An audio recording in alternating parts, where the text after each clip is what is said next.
Ply yarn कहते हैं। ये धागा इकहरे धागे से ज़्यादा मजबूत होता है और इसी को डबल यार्न या प्लाई यार्न भी कहते हैं। अगला धागा है मल्टी यार्न यानी कि बहुधागा। ये 2 प्लाई धागों को मिलाकर बनता है, बहुत अधिक मजबूत होता है ये। यानी कि जो सिंगल यार्न है वो सिंगल होता है, अब 2 सिंगल यार्न को मिला कर के डबल यार्न बन गया और 2 डबल यार्न को मिला कर के बन गया मल्टी यार्न। और ये जब डबल यार्न मजबूत होगा तो मल्टी यार्न यानी बहुधागा तो और भी ज़्यादा मजबूत होगा। और फिर चौथे धागे को कहते हैं केबल या कार्ड। कई मल्टी यार्न को मिला कर के ये धागा बनाया जाता है और ये सबसे ज़्यादा मजबूत होता है। आगे देखिए, कॉम्प्लेक्स या फैंसी यार्न। फैंसी धागा बनाने के लिए 3 धागों का प्रयोग होता है और ये कम मजबूत लेकिन आकर्षक होता है। कॉम्प्लेक्स यार्न कई प्रकार के होते हैं यानी फैंसी धागे कई प्रकार के होते हैं। तो यहाँ पे देखिए एक लाइन लिखी हुई है कि फैंसी धागा बनाने के लिए 3 धागों का प्रयोग होता है। कैसे? जैसे एक बेस वाला धागा हो गया और 2 धागों से मिला कर के मतलब एक धागे से डिजाइन बनेगी और एक धागे को इस दूसरे धागे को पहले धागे में जोड़ने के लिए तीसरा धागा प्रयोग किया जाता है। तो फैंसी धागा बनाने के लिए 3 धागे का प्रयोग होता है। ये कई प्रकार के होते हैं। पहला प्रकार है स्लब यार्न। इसमें कहीं बटाई होती है और कहीं नहीं होती है, कहीं ऐंठन होती है कहीं नहीं होती है। जैसे ये देखिए ऐसे हो गया, फिर ऐसे, फिर ऐसे। इसी को हम स्लब यार्न कहते हैं। दूसरा यार्न है फ्लैक यार्न। स्लब यार्न का संशोधित रूप होता है, या तो बटाई होगी या फिर नहीं होगी, यानी धागे में ऐंठन होगी या फिर नहीं होगी, सिंपल धागा होगा। जैसे ये हाथ में बांधने के लिए फैंसी धागे मिलते हैं किसी देवस्थान वगैरह पे जा कर के, तो वो सब धागे होते हैं इसके अंतर्गत। फिर है अगला धागा है रेटिने यार्न। रेटिने यार्न में बीच बीच में लूप यानी फंदे छोड़ देते हैं। ये भी कमज़ोर होता है। फैंसी धागे होते हैं जैसे पहले एक स्वेटर बुनने के लिए एक धागा एक आता था ऊन, तो उसमें सादा रहता था ऊन, बीच बीच में लूप रहता था, ऐसे फंदे रहते थे। जब इसका स्वेटर बुना जाता था तो वो इन फंदों से वो स्वेटर में डिजाइन निकल आती थी बाहर पफ टाइप की, तो वो उसको हम रेटिने यार्न ही कहते हैं। इस तरीके का धागा फैंसी धागा रेटिने यार्न कहलाता है। और अगला धागा है स्पाइरल यार्न। इसको हम क्रो स्क्रू यार्न भी कहते हैं। ये टेलीफोन के वायर जैसा होता है, ये ऐसे करके, तो ये भी एक फैंसी धागा है, धागे का प्रकार है। अगला धागा है लूप एंड कर्ल।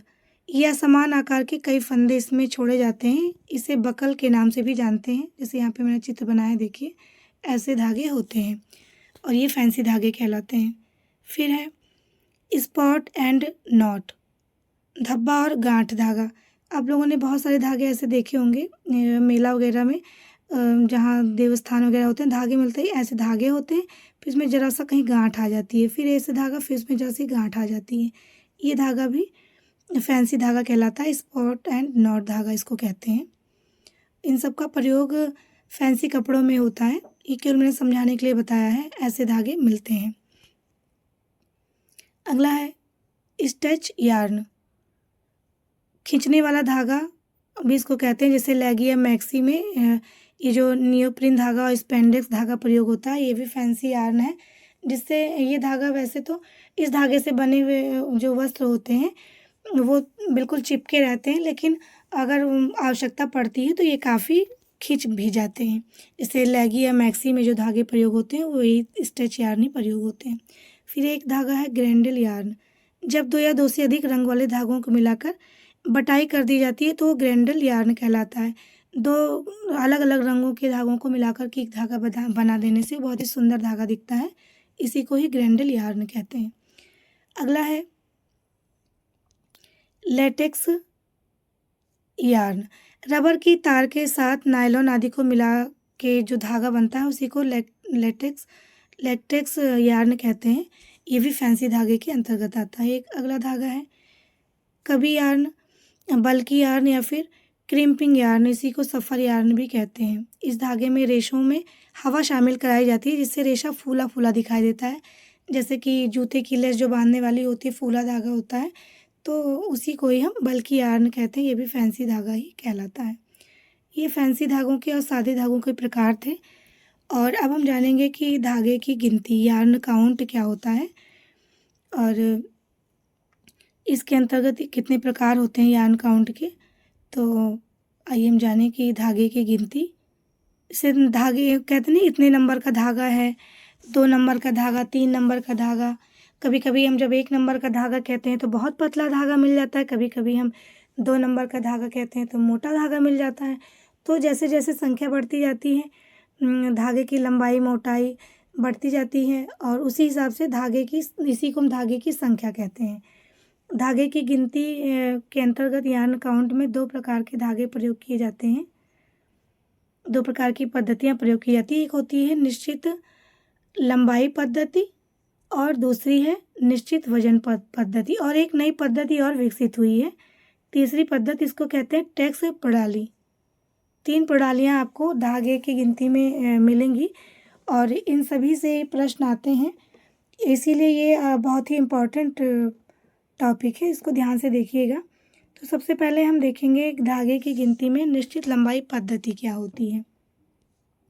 निश्चित लंबाई पद्धति क्या होती है? इसमें लंबाई निश्चित होती है, भार कम या ज़्यादा होता है। इसको डायरेक्ट मेथड भी कहते हैं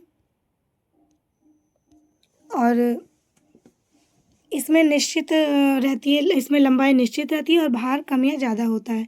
जैसे मान लीजिए एक 100 ग्राम का रेशा है, 100 ग्राम का रेशा है और उससे 9000 मीटर लंबाई का धागा बनाना है, तो उसमें धागा पतला बनेगा और उसमें अगर हमको धागा बनाना है केवल और केवल 9000 मीटर का ही, 9000 मीटर लंबाई का धागा बनाना है, तो उसमें अगर हम मात्रा रेशे की बढ़ाते जाएंगे तो वो धागा बनना उतनी ही लंबाई का है, तो धागा मोटा होता जाएगा।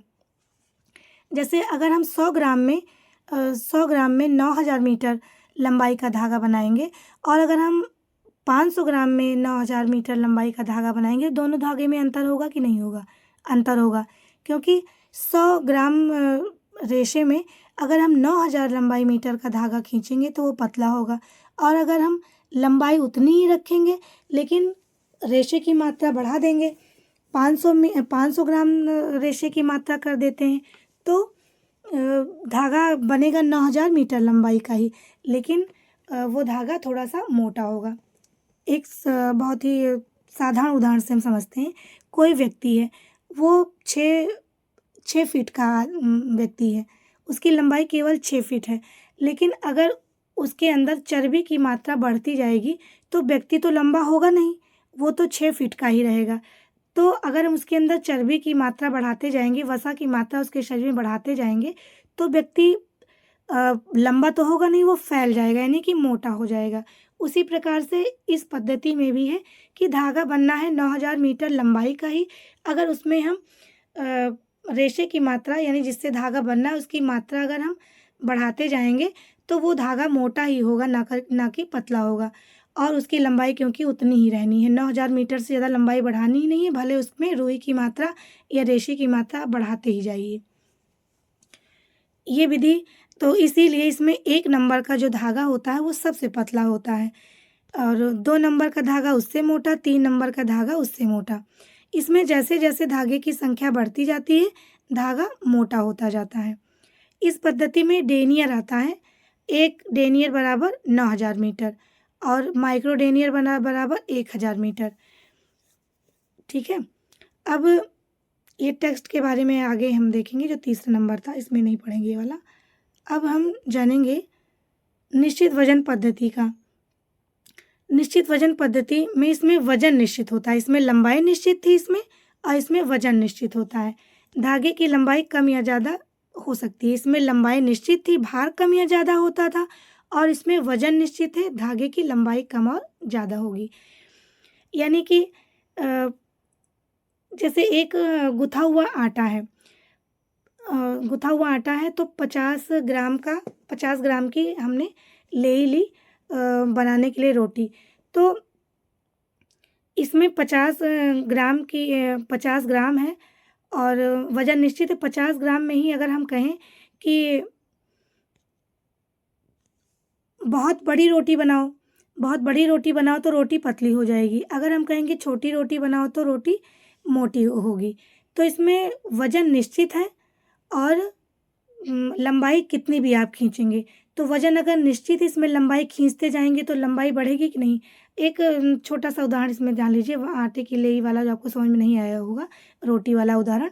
तो एक इतना समझ लीजिए कि इससे आटे की एक लोई है, तो उसको हम खींचते जाएँ लंबाई में खींचते जाएँ। तो जितना हम खींचेंगे, है केवल वो 50 ग्राम का आटा, और उसको हम जितना खींचेंगे उसकी लंबाई बढ़ाते जाएँगे, वो लेई पतली होती जाएगी। लेकिन अगर हम कम लंबाई रखेंगे तो वो धागा जो खींच रहे हैं वो मोटा रहेगा। तो इसमें जो जिससे बनना है धागा, उसकी मात्रा निश्चित है कि इतनी ही मात्रा रहेगी, इससे धागा कितना भी लंबा बना लो। जितना लंबा धागा बनाओगे उतना पतला, और जितना छोटा धागा रखोगे उतना मोटा। इसमें लंबाई निश्चित थी, भार कम ज़्यादा को हो सकता था, और इसमें वज़न निश्चित है और धागे की लंबाई कम या ज़्यादा हो सकती है। तो इसको इनडायरेक्ट पद्धति भी कहते हैं। इसमें धागे की संख्या जितनी ज़्यादा बढ़ती जाएगी उतना ही धागा पतला होता जाएगा, और इसमें क्या था, जितनी ही धागे की संख्या बढ़ती जाएगी धागा उतना ही मोटा होता जाएगा। इसमें 1 यार्ड में 480 गज होता है, और 480 गज को 1 यार्ड को 1 नंबर से दिखाते हैं। अगर 1 नंबर का धागा इसमें मोटा होगा, 2 नंबर का धागा उससे पतला, 3 नंबर का धागा उससे पतला। जैसे-जैसे नंबर काउंटिंग बढ़ती जाएगी धागा पतला होता जाएगा, और वज़न इसमें केवल 1 यार्ड ही रहेगा। वज़न इसमें निश्चित रहेगा। इसमें इंग्लिश सिस्टम प्रयोग किया जाता है। कॉटन काउंट, नंबर काउंट इसमें होता है। 1 ग्राम बराबर 1 ग्राम में 480 यार्ड का धागा बनता है, यानी कि 840 गज का। और इसमें फ्रेंच सिस्टम का प्रयोग भी होता है। कॉटन फ्रेंच 1 ग्राम बराबर 1000 यार्ड, यानी कि 1000 गज। और इसमें मैट्रिक सिस्टम भी प्रयोग किया जाता है। 1 ग्राम में 1000 यार्ड यानी 1000 गज का धागा बनाया गया। तो इसमें 3 सिस्टम प्रयोग किए जाते हैं, इंग्लिश सिस्टम, फ्रेंच सिस्टम और मैट्रिक सिस्टम। और एक सिस्टम और भी है, ये बहुत कम प्रयोग होता है, लेकिन ज़्यादा प्रयोग 3 इस प्रकार के सिस्टम का होता है। रस्टेड सिस्टम, इसमें रस्टेड सिस्टम में 1 ग्राम में 560 यार्ड यानी कि 560 गज का धागा बनाया जाता है। अमेरिका में सबसे महीन धागा 108 अंक का बनाया गया। इंग्लैंड में सबसे महीन धागा 400 अंक का बनाया गया। जैसे जैसे इसमें नंबर की संख्या बढ़ेगी धागा पतला होता जाएगा। अब देखिए यहाँ पर टेक्स्ट प्रणाली एक स्तरीकरण के अंतर्राष्ट्रीय संगठन द्वारा टेक्स्ट प्रणाली ग्रहण की गई, जिसमें सूत्र की गणना या संख्या का निर्धारण सभी प्रकार के तंतुओं के सूत्रों में एक ही तरीके से किया गया और मैट्रिक इकाइयों का उपयोग किया जाता है। एक टेक्स्ट बराबर 1000 मीटर 1 ग्राम वजन में, 2 टेक्स्ट बराबर हो गया 1000 मीटर 2 ग्राम वजन में, 3 टेक्स्ट का मतलब हो गया कि 1000 मीटर 3 ग्राम वजन में, यानी कि 1 ग्राम वजन में अगर हम 1000 मीटर बनाते हैं तो वो 1 टेक्स्ट कहलाएगा। 2 ग्राम वजन में अगर हम 1000 मीटर बनाएंगे तो 2 टेक्स्ट कहलाएगा। 3 ग्राम वजन में अगर हम 1000 मीटर बनाएंगे तो 3 टेक्स्ट कहलाएगा। इसी को हम टेक्स्ट प्रणाली कहते हैं, यानी जैसे जैसे ग्राम बढ़ते जाएंगे लंबाई एक ही 1000 मीटर ही रहेगा, लंबाई 1000 मीटर ही रहेगा। बस हम केवल जिससे धागा बना रहे हैं उसका वजन बढ़ाते जाएंगे तो हमको नंबर इसमें 1 टेक्स्ट 2 टेक्स्ट 3 टेक्स्ट बढ़ता जाएगा। इतना जान लीजिए कि निश्चित वजन पद्धति में वजन निश्चित होगा और निश्चित लंबाई पद्धति में लंबाई निश्चित होगी, और ग्राम में जिससे धागा बनना है उसकी संख्या बढ़ा घटा करके धागे को बनाया जाता है। इसमें वजन पद्धति में वजन को घटाया बढ़ाया जाएगा, लंबाई निश्चित रहेगी, वजन निश्चित रहेगा और लंबाई घटाई बढ़ाई जाएगी। और टेक्स्ट में 1000 मीटर का धागा बनाएंगे और उसमें वजन घटाएंगे बढ़ाएंगे। उसमें 9000 का लंबाई रखेंगे, वजन घटाएंगे बढ़ाएंगे। इसमें 1000 का मीटर लंबाई रखेंगे और वजन घटाएंगे बढ़ाएंगे। उसमें वजन निश्चित रखेंगे और लंबाई घटाएंगे बढ़ाएंगे। और ये टॉपिक आज यहीं समाप्त होता है और आशा है कि आप लोगों को समझ में आ गया होगा। नहीं भी समझ में आया होगा तो कमेंट में बताइएगा कि मैं इसको थोड़ा सा और आसान तरीके से समझाने का प्रयास करूँगी। और आज का टॉपिक यहीं समाप्त होता है। धन्यवाद।